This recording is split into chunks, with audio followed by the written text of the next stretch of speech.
In this video, I'm going to show you how to add line numbers to your document in Microsoft Word.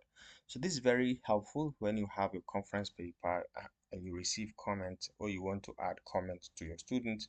It's very easy when you add line numbers, so for ease of reference. So let's say we have this document and I want to add line numbers, so I can come to the home or I can come straight to layout and you can see line numbers over here. Continuous or restart from each page or restart each section and so on. So let's say we want to just add the line numbers continuous, so we can see now right now we have 1 2 3 to 22. We can keep moving like that. Okay, so maybe this is going to be on this page.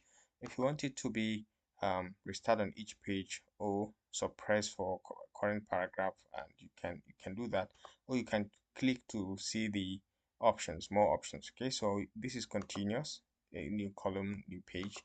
Start section adds this, or support endnotes, different odd even numbers you can add, and then you can put it to vertical. So apply to this section, line numbers only. If you want to apply to the whole document, you can select, and once you say okay to this, everything is going to carry the line numbers.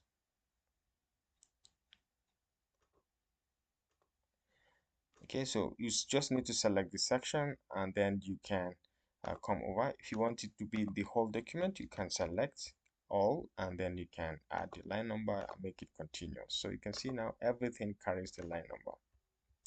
Okay, so you can see it. If you found this helpful, please leave a like.